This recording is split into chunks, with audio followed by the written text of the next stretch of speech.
बहुत साल पहले शहर के एक पुराने मोहल्ले के कोने में एक नया घर बना था। ये घर औरों की तरह आम नहीं था। इसके मालिक एक मशहूर म्यूजिक टीचर फैज़ उस्ताद थे, जो आवाज़ों का जादूगर माना जाता था। उसके पास दुनिया भर के पुराने इंस्ट्रूमेंट्स और रिकॉर्ड का एक ऐसा कलेक्शन था जो किसी और के पास ना था।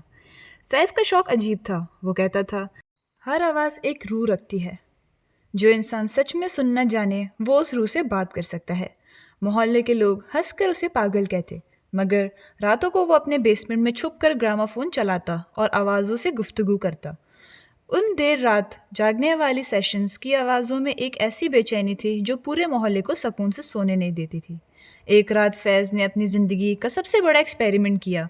उसने एक खाली रिकॉर्ड उठाया, उस पे कुछ अजीब अल्फाज लिखे जो पूरी तरह ना कुरान के थे ना किसी और दीनी किताब के थे।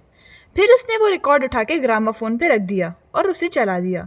बस फिर अचानक घर में तेजी से चीखें सुनाई दी। दरवाजे अपने आप बंद हो गए और पूरा घर में एक भयानक गूंज भर गई।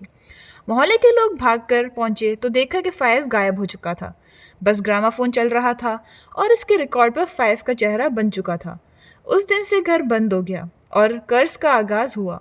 मोहल्ले के लोग उस जगह से गुजरते वक्त बिस्मिल्लाह पढ़ते और शैतानी हवेली कहने लगे। वक्त बीता, साल गुजरे और नए लोग आते गए। बच्चे घर के आसपास खेलते हुए हमेशा उसकी दीवार की तरफ पत्थर मारते और फिर भाग जाते। उन्हीं बच्चों में से एक था समीर, जो और सब बच्चों से अलग था। उसे वो आवाज़ हमेशा खींचती थी जो रात हवेली से निकलती। उसके दोस्त कहते, पागल है तू, वहाँ जिन बसते हैं, वहाँ जाके मरना है क्या? लेकिन समीर के अंदर एक क्यूरियोसिटी रोज भरती जा रही थी। उसने सोचा, अगर आवाज़ बरसों से आ रही है तो ज़रूर अंदर कोई बड़ी कहानी छुपी है। एक शाम जब अंधेरा छाया और लोग अपने घरों में बंद हो गए, समीर छुपकर हवेली के अंदर घुस गया। दरवाज़ा खर्राट भरी आवाज़ के साथ अपने आप ही खुल गया। अंदर अंधेरा था और हवा में पुराने कागजों की बू घुल रही थी। बीच में एक ग्रामाफोन पड़ा था जो अपने आप चल रहा था, बिना किसी नीडल के।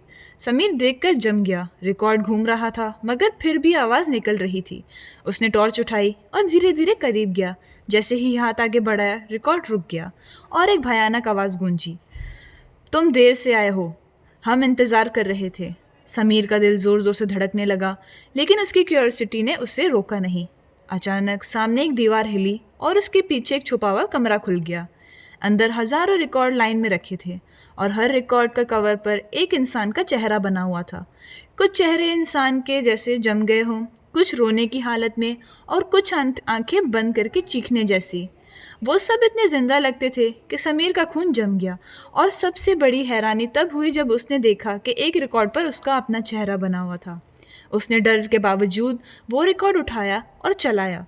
पहले तो उसे अपने बचपन की आवाज़ों की महफिल सुनाई दी, माँ की दुआएं, स्कूल की शरारतें, दोस्तों की हंसी। लेकिन फिर आवाज़ बदल गई। रिकॉर्ड से निकला, तुम्हारी मौत इस मोहल्ले के बीच होगी, सबके सामने। समीर के पांव थरथरा गए। उसने गुस्से और घबराहट में ग्रामाफोन तोड़ने की कोशिश की, लेकिन जैसे ही उसने जोर लगाया, एक साथ सब रिकॉर्ड घूमने लगे और चीखने लगे। सब ने यही कोशिश की, हम भी अब यहाँ हैं। चीख की गूंज इतनी तेज थी कि समीर की आंखों के सामने सब कुछ अंधेरा हो गया। जब होश आया, वो मोहल्ले के बीच ज़मीन पर पड़ा था। उसके इर्द गिर्द सब लोग जमा थे। एक बूढ़ा आदमी उसके पास आया और धीमी आवाज़ में बोला, समीर, अब तुम हमारी कहानी सुनने वाले हो। समीर को समझ आया कि अब कर्ज उस पर चिपक चुका है। अब हर रात ग्रामाफोन उसके सामने चल पड़ता और वो आवाज़ों का पैगंबर बनकर मोहल्ले वालों को कहानियाँ सुनाता। वो ना मर सकता था, ना इस कर्ज से आज़ाद हो सकता था। समीर चाह कर भी ना जिंदा लोगों में था ना मरे हुए लोगों में। उसकी सांसें चलती थी, लेकिन वो एक ही कहानी सबको सुनाता फिरता था। लोग उससे दूर भागने लगे, क्योंकि जब से वो मोहल्ले के बीच से मिला, उसका अंदाज, उसका चलने का तरीका, उसकी गुफ्तगू, हर चीज़ बदल चुकी थी। लेकिन कहानी यहीं ख़त्म नहीं होती। सालों तक मोहल्ले वाले चुपचाप उसे सुनते रहे। अजीब था कि लोग डरते भी थे और एक अजीब लगाव भी महसूस करते थे, जैसे वो आवाज़ों में अपनी ही ज़िंदगी देख रहे हों। फिर एक दिन एक छोटी बच्ची आयशा, जिसे समीर की कहानियाँ सुनने का जुनून था, हवेली के अंदर घुस गई। उसने सोचा कि वो भी जाके समीर की तरह ही कहानियाँ सुनाएगी।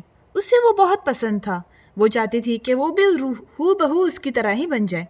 उसने मासूमी से एक रिकॉर्ड चलाया और जैसे ही वो रिकॉर्ड घूमा, उसका अपना चेहरा उभर आया। समीर का रंग उड़ गया। उसे समझ आया कि कर्स अब नई नस्ल की तरफ बढ़ रहा है, क्योंकि वो सबको कहानियाँ सुनाता तो था, लेकिन वो खुद जानता था कि उसके अंदर क्या बीत रही होती थी।